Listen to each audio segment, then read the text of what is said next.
The receipts are checking out, but if all the receipts are checking out that I'm going to put out, R. Kelly may be innocent.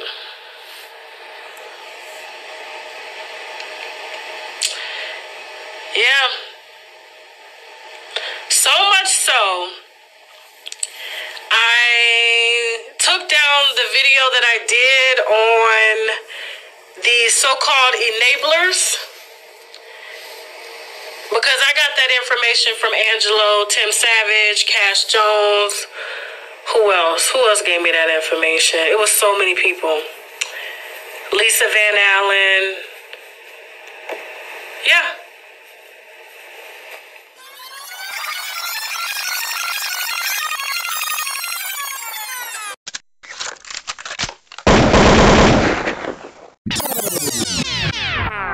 You're going to see this in future testimony, but Azrael knows where everything is. When I say the tape, she knows who's who. She knows where the bank accounts are, where the money is.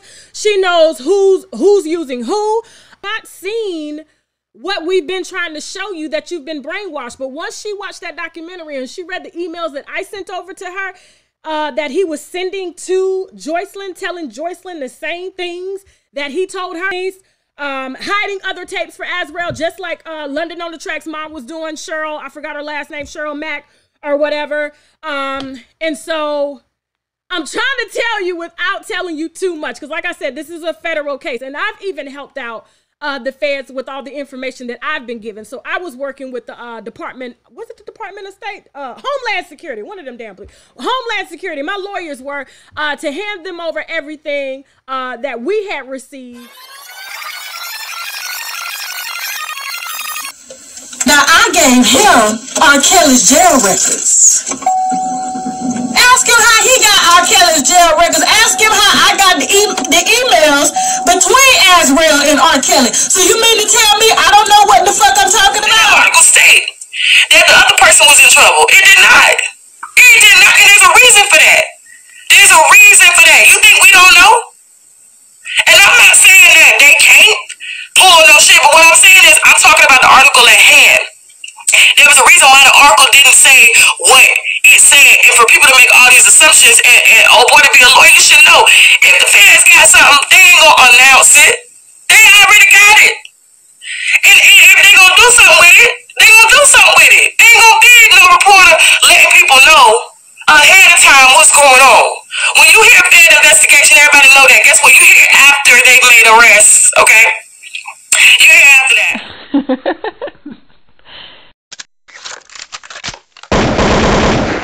I'm saying, listen, R. Kelly deserves to be in fucking jail. I helped put him there. Listen, that's not what I'm saying. But what I'm saying is, why use resources when you know motherfucking well that this jury is going to convict you? And when they do, you are going to get years on years on years. The man is in his 50s. He's not getting out on the first sentence until he's over 80 years old. And then he goes to Chicago, per his lawyers, to take a jury trial in another case and gets more years popped up on that.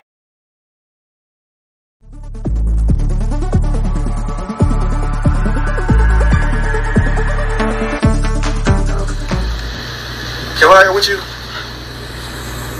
What? ACP, did you see this? Look, if it ain't official Dana J, Levi for Kelly, Prima Donna News, I don't even want to see it. Just take the phone. Look. You got some weed? Dang. You gotta get some. Alright, hurry up. Diesel and them here, everybody here, we waiting on you.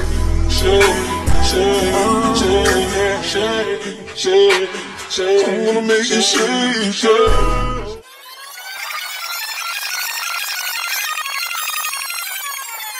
How can I pay child support? How? If my ex-wife is destroying my name and I can't work, how can I work? How can I get paid? How can I take care of my kids? How? What is your financial situation, if you don't mind saying? Here's the deal. So many people have been stealing my money. people was connected to my account. I went by myself for the first time to Bank of America.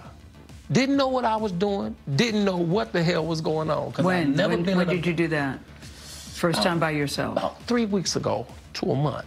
3 weeks ago was the first time you went to Bank of America? Absolutely. By yourself? By myself.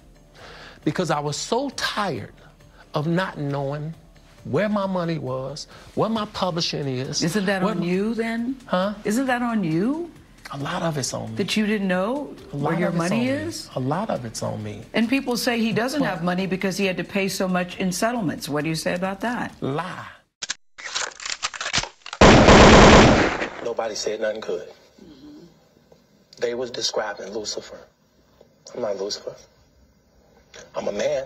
I make mistakes, but I'm not a devil.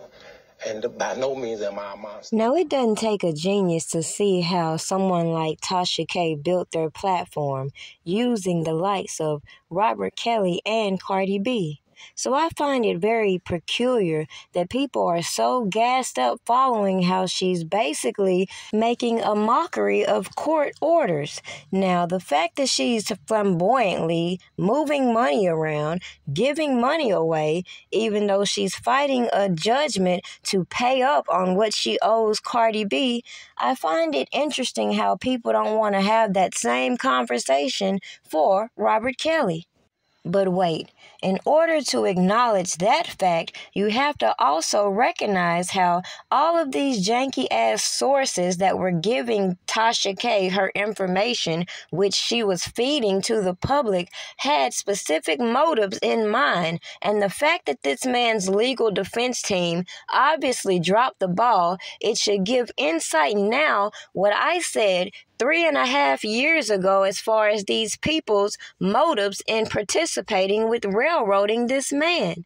So when I see that also with that same token, a lot of people want to skip around the fact that people are alleging that celebrities are endorsing these bloggers' attacks on certain individuals.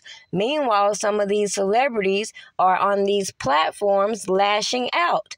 The point? We may never know if certain celebrities are behind all the slander and defamation geared at certain individuals, but we can say without certainty that when we see the same patterns present themselves in other people's situation, the hypocrisy in how people handle it is what gets me. Yet when it comes to certain individuals like Robert Kelly, who clearly didn't have people working on his best interest, allowing people to continuously defame him, it should be a no-brainer why I believe Cardi B's lawsuit set the precedence. And it only should be a matter of time before people spark that same conversation with all these attorneys that were supposed to be working on his behalf, that, for example, didn't even show up for this default judgment that was gained against him, that has now led to these individuals trying to claim ownership in this man's music,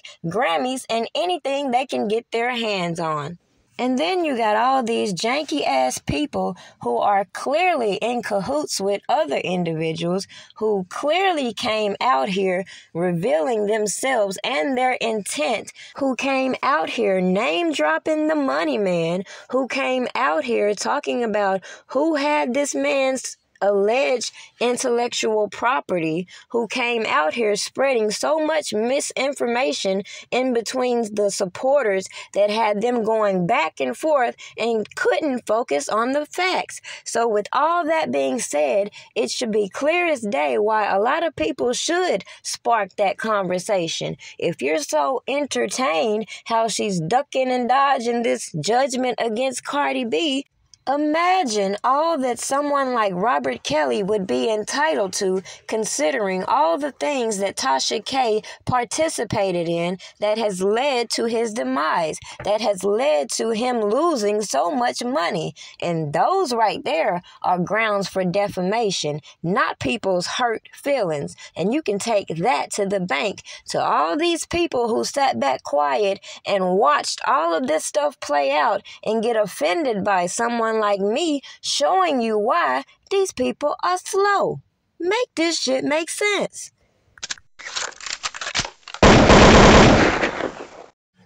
And I don't even want to hear that bullshit of how Tasha K really believed the bullshit she was being fed. Because if that were the case, I seen the same shit she saw. I wasn't convinced. And not only that, the people frontlining all of these narratives that were delivered in her lap clearly told us what was going on and how this man wasn't violating the law. However, they had to get creative in bending the law to get this man charged. The question was whether or not these women were over age. And once it was determined that they were of age when they met him, we faced a host of issues. And so, like Tim said, 3 years ago when they came in my office, after he called me, I first started to strategize, how can I help? Because legally there weren't too many options. But what we had to do was destroy the narrative that's been surrounding this individual and many cases like this, that these are women that no one cares for, that these are women that no one will fight for. And so we took a outside the box approach and we started to destroy the narrative. We had to convince men and women across the country to believe what was going on. Nobody wanted to believe when I said out my own mouth that individuals were using supporters and fans to facilitate a lot of these narratives that they have dispersed on these platforms. But what gets me is that, again, when you have people like Tasha K, who was flip-flopping all over the place, knowing that's because she was getting all this information that exposed all of these lies, she continued to push forward, never mind the hypocrisy and all these other celebrities who got implicated as they targeted Robert Kelly. Yet when all of these Jane Does begin to expose themselves on these platforms, expose this janky-ass inner circle, and all these YouTubers just can't do nothing but follow in their lead of stupidity, clearly, the only people that would get offended by the content that I produce are these janky-ass people who know exactly the roles they've played and should just sit back and see how it continues to play out. Okay? Conclusion? That goes for all those people who sitting back waiting on their restitution right about now. After they break bread with those attorneys that, like I said, no real victim would need, they might need to put some off to the side in order to make sure they get them PPP loans out the way. And in case, as I predict, all of this shit comes back to bite them in the butt, especially when people also can be talking about revoking the immunity deals for all of these janky-ass witnesses. On top of that, also pursuing perjury for these Jane Does who we clearly caught being deceptive under oath. That Faith needs to get her ass checked. And that's what I'm going to do. I'm going to check her motherfucking ass. Okay, well. I pulled her mama to the side. We was in that goddamn room. And I told her mom, I said, you need to check your daughter. I got 4 hours of motherfucking audio tape and videotape. You need to check that bitch and put her where she belongs. Because her ass is like a loose cannon right now. Now people end up in boxes when they motherfucking ass like a loose cannon. Yeah, she all over the place. The mama can't control that little bitch. Well, maybe she all over the place because she lying. When it comes down to Faith, I'm skeptical about Faith. I don't know. Yeah, that bitch lying. I can let you listen to 4 hours of motherfucking tape. That bitch mama told her to go back and get some more motherfucking proof. I got that shit on motherfucking video and audio. I just trying to hold that shit because my daughter's in a situation. I got that bitch saying that on goddamn tape, video and audio. You can see her goddamn face saying this shit. That's crazy as hell. But I'm not messy like that. I just want my daughter out this shit. I don't want to get involved in that old dumb shit. That's between her and R. Kelly. But when you start threatening my daughter, we got a whole nother motherfucking ball game. I'm not that nigga to be fucked with. And no, we could go to a professional level or we could go to the hood level. Whatever way you want to take it, nigga. You know what I'm saying? That's just how I am. Lisa Van Allen took the stand. But as our Tara Molina reports, that witness wanted to be anywhere other than the courtroom. Prosecutors disclosed Lisa Van Allen did not want to come back to court for cross-examination, and agents had to pick her up and bring her here. It's the very first thing Kelly's defense asked her about. She said that she's exhausted, and not wanting to come and not coming are very different things. It didn't cool down from there. Lisa Van Allen back on the stand for another emotional day in the R. Kelly trial. Shortly after addressing not wanting to come back a second day, Kelly's defense dove right in, asking Van Allen about a comment she made on testifying for Jane, the pivotal witness in this case, who testified to sexual abuse by Kelly starting when she was 14 years old. Van Allen and Jane both detailing a sex tape they're in with Kelly when Van Allen was 18 and believed Jane was 16 at the time. Kelly's defense asking Van Allen why she's here testifying for a person she admits she sexually abused. At that point, she broke down on the stand, sobbing. Van Allen said, "I'm not proud of that. I don't know what woman would be proud of that." Going on to say she's in court to admit her wrongdoings and hold Kelly accountable, and they're trying to make her the bad guy. Kelly's defense continuing to pick apart her testimony and what she's said on the record and under oath in the past. Remember, Van Allen testified in Kelly's 2008 trial in Cook County. The singer was acquitted. The defense making a few reveals in their line of questioning. When questioning Van Allen about the number of threesomes she had with Kelly, Van Allen was asked about a statement she made on feeling she owed them to Kelly because of sexual abuse he suffered as a child, something Van Allen said they bonded over. Also learning in questioning, Van Allen and Keith Morrell had an intimate relationship. Van Allen sent the sex tape of herself, Jane, and Kelly to Morrell to hold on to after taking it from Kelly, and the two were ultimately polygraphed and paid by Kelly and his team to get the tape back before the 2008 trial. Something we heard about from Keith Morrell himself when he was called as a witness here later this afternoon, detailing a call he got from Kelly's former business manager saying he knew he had that tape, and then talking about the deal that he made with Kelly and his team to return it.